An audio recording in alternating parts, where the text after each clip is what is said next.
warahmatullahi wabarakatuh.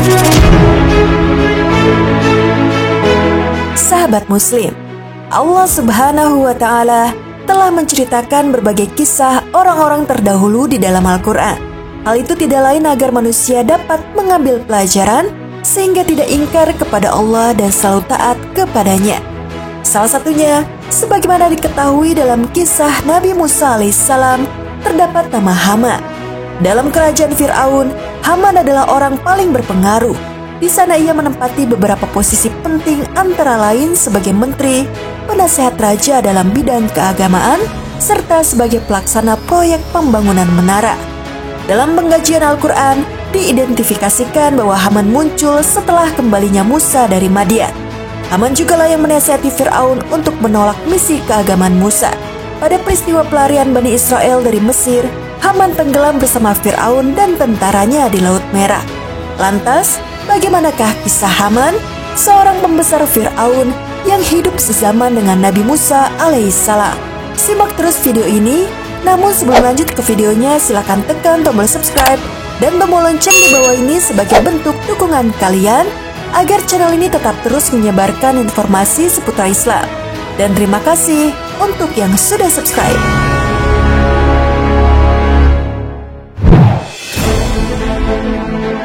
Sahabat Muslim, Allah mengutus Nabi Musa kepada Fir'aun untuk menyadarkan sang penguasa Mesir itu karena menganggap dirinya sebagai Tuhan.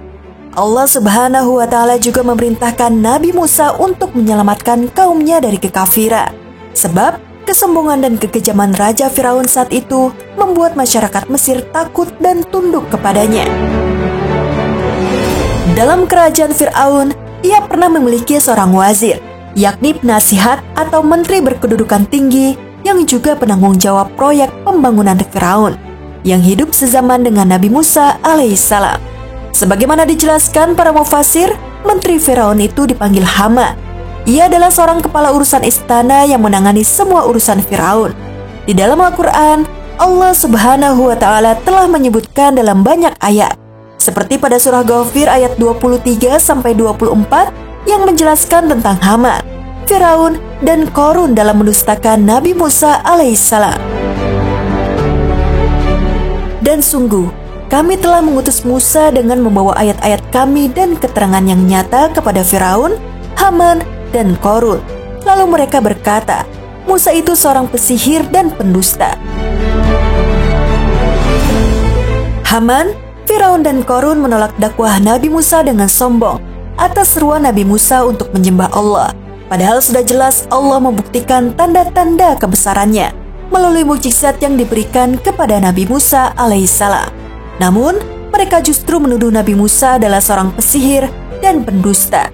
Dalam Quran Surat Al-Ankabut ayat 39, Allah Subhanahu wa Ta'ala berfirman, dan juga Qarun, Firaun, dan Haman, dan sesungguhnya telah datang kepada mereka Musa dengan membawa bukti-bukti, keterangan-keterangan yang nyata. Akan tetapi mereka berlaku sombong di muka bumi, dan tiadalah mereka orang-orang yang luput dari kehancuran itu. Quran Surat Al-Ankabut ayat 39.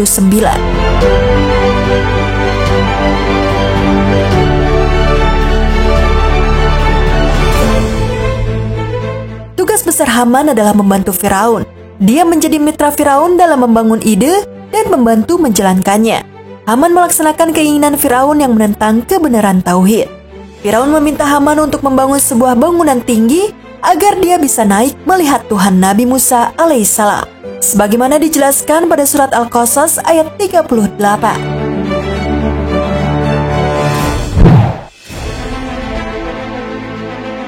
Dan Firaun berkata, wahai para pembesar kaumku, aku tidak mengetahui ada Tuhan bagimu selain aku. Maka bakarlah tanah liat untukku, wahai Haman, untuk membuat batu bata. Kemudian buatkanlah bangunan yang tinggi untukku, agar aku dapat naik melihat Tuhannya Musa. Dan aku yakin bahwa dia termasuk pendusta. Quran Surat Al-Qasas ayat 38. Haman sebenarnya mengetahui bahwa mustahil membangun menara seperti yang diinginkan Firaun. Bahkan meski peradaban Mesir kala itu terbilang maju, namun untuk membangun menara hingga ke pintu langit merupakan perkara ajaib yang tak mampu dilakukan. Kendati demikian, ia mengiyakan perintah Firaun agar sang raja tak murka kepadanya. Allah Subhanahu wa Ta'ala berfirman,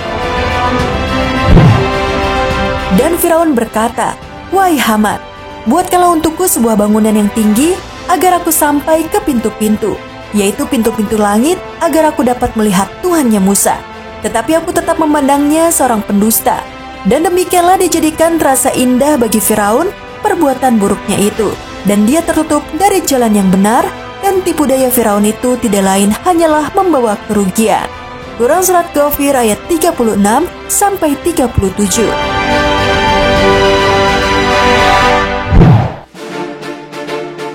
Pembangunan menara tersebut melibatkan 50.000 lebih pekerja. Beberapa ahli tafsir menjelaskan, setelah selesai dibangun, Firaun menembakkan panah dari puncak menara demi mengalahkan Tuhannya Musa. Lalu Firaun mengatakan kepada Nabi Musa kalau Tuhannya sudah mati terkena panahnya. Firaun bahkan menunjukkan anak panahnya yang telah berlumuran darah. Bahkan, Firaun sengaja mencelupkan anak panah itu ke dalam darah guna menipu Nabi Musa alaihissalam. Tidak hanya membantu membangun menara, Haman pun terus menasihati Firaun agar menolak misi keagamaan Nabi Musa alaihissalam. Dia bahkan meyakinkan Firaun kalau rajanya tersebut merupakan satu-satunya Tuhan di dunia. Mendapat dukungan dan pengakuan Haman, Firaun semakin membabi buta. Dirinya lalu membuat pengumuman agar setiap orang untuk menyembahnya. Dan jika tidak mau menyembahnya, mereka akan mendapatkan hukuman mati. Demi menjaga eksistensi Firaun sebagai Tuhan, Haman kembali mengusulkan kepada Firaun agar menodai wanita dan membunuh pria yang mengikuti ajaran Musa. Dan saat itu, Bani Israel pun merasa terteror. Semakin hari, Bani Israel tidak kuat menahan siksaan Firaun. Mereka kemudian menemui Nabi Musa dan berkata, "Kami memang sudah menderita sebelum Anda datang, namun kami tetap menderita setelah Anda datang." Nabi Musa menjawab, "Mudah-mudahan Allah membinasakan musuhmu dan menjadikan kamu khalifah di buminya. Maka Allah akan melihat perbuatanmu." Hingga akhirnya hari itu datang. Allah menyelamatkan Bani Israel dan membinasakan Firaun, Haman, beserta para tentaranya. Allah menenggelamkan mereka di Laut Merah saat mengejar Nabi Musa alaihissalam. Dalam surah Al-Qasas ayat 6, Allah Subhanahu wa Ta'ala berfirman, "Dan akan kami teguhkan kedudukan mereka di muka bumi, dan akan kami perlihatkan kepada Firaun dan Haman bersama tentaranya apa yang mereka selalu khawatirkan." Menurut ahli tafsir, yang dimaksud dengan kekhawatiran Firaun dan Haman itu yaitu hancurnya kerajaan karena Bani Israel.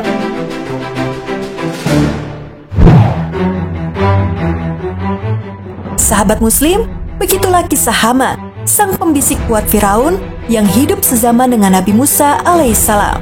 Perannya yang sangat berpengaruh di pemerintahan Firaun saat itu menjadikan ia adalah salah satu pilar penting dalam kerajaan Firaun. Dia tampil sebagai tokoh antagonis kedua setelah Firaun karena ia mendukung Firaun melakukan tipu daya kepada Nabi Musa dan kaumnya. Wallahu a'lam bishawab. Sekian video kali ini. Wassalamualaikum warahmatullahi wabarakatuh.